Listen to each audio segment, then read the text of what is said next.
Please note, we would like to make it very clear, we are totally against the form of discipline described in the articles and accounts being used on minors and non-consenting adults.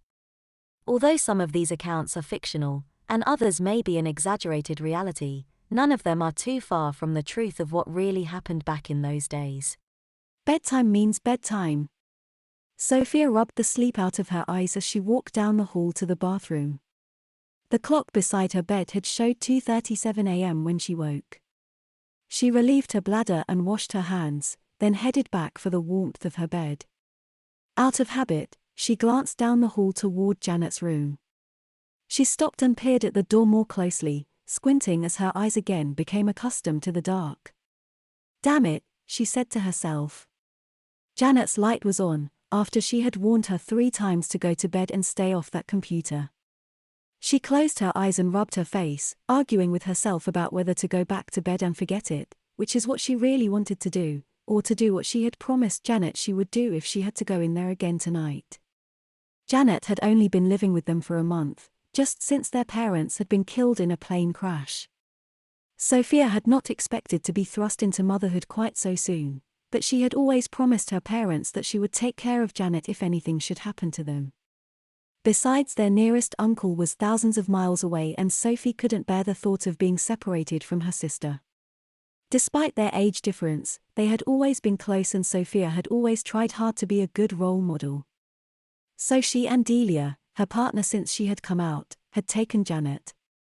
It had been a rough month for everyone, but Sophia and Delia had decided just last week that it was time to go over the ground rules for the house and to set some limits for their little charge. Here it was, not even a week later, and Janet had just earned herself her first spanking. Sophia stood there screwing up her courage to actually follow through with her threat.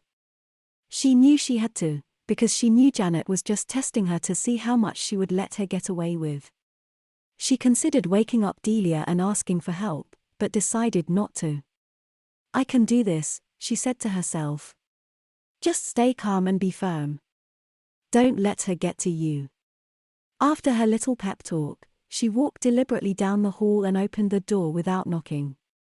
Janet looked up in surprise, her eyes widening at the sight of her older sister standing in the doorway.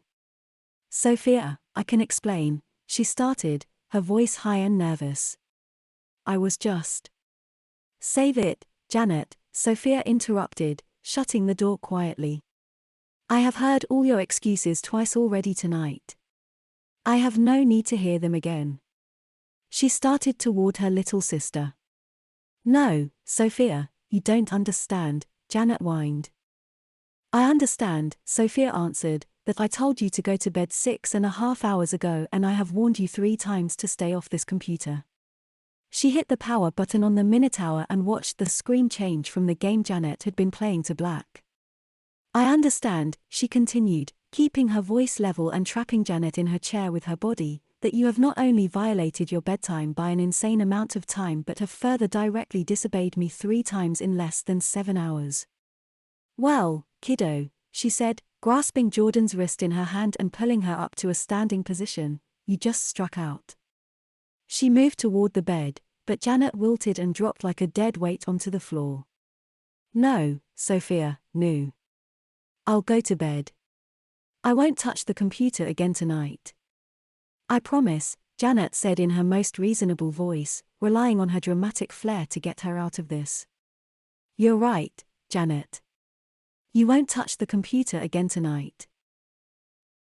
In fact, you have lost your computer for 2 weeks because of this. And yes, you will go to bed, but only after you and I take care of some business. Sophia reached down and grabbed her sister by the upper arms, picking her up easily and forcing her to the bed. She sat down, holding Janet in front of her so she could look her in the eyes. Her little sister was scared and tears had started leaking down her cheeks. You made a promise to me, Janet Ann, and you failed to keep it. I keep my promises, and what did I promise you would happen if I had to come in here again tonight? Sophia, please. I'll go to bed right now, Janet cried. What did I promise you? That you would spank me, Janet finally answered, breaking down into sobs of regret. Sophia moved Jordan to her right side and then pulled her over her lap, positioning her so her little butt was directly over her right knee so she could get good aim. She laid her left arm across Jordan's back and held her tightly against her body so she wouldn't squirm off her lap, then laid her right hand on her bottom. She felt Jordan flinch and her cheeks clenched in expectations of a spank. "Please, Sophia, please. I'm sorry. I promise I'll be good. Just please don't spank me," Janet managed through her sobs. Sophia took a deep breath and closed her eyes for a moment to focus. This would be the first time that she had spanked Janet and she knew she had to do it right. She opened her eyes again and lifted her hand high before bringing it down with a big smack. "Sma!" "Ow," Jordan yelled. "No, please, no. I'll be good, I promise." "Wah." "No more, pless." Sophia ignored Jordan's pleas and settled into a steady rhythm of 3 spanks, 1 on each cheek, then doubly hard right in the middle. The third smack always got a yell and more promises of being good. After about a minute, she stopped and rested her hand on Jordan's bottom. "Janet Ann," she said after her sister's crying had died down some. "Why are you being punished?" "Because I was naughty," came the anguished reply. "Yes, you were a very naughty little girl. What did you do that was naughty?" "I didn't go to bed on time and, sniffle, and I played, sniffle, on the computer when you, sniffle, you told me not to." "Wow, I'm sorry." "And how many times did I have to ask you to go to bed and how many times did you disobey me?" "3, Janet said miserably, tears streaming down her face and her nose running. Her bottom felt like a bunch of red ants were crawling all over it, but when she had reached back to rub it, her hand had been caught and was now folded into the small of her back. She was trapped over her sister's lap and Sophia showed no signs of being ready to stop. "3 times I asked you, Miss Janet, and 3 times you disobeyed me. I want you to think about that every time you sit for a while." Sophia's hand went to work with renewed vigor, anxious to get it over with as much as Janet was.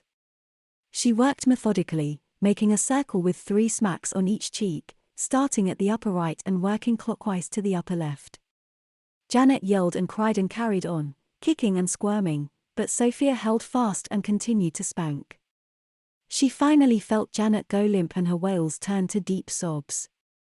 She stopped spanking and rubbed Jordan's back while she cried, then gently lifted her up and laid her down on the bed. Sophia gently pulled the covers over her sniffling charge.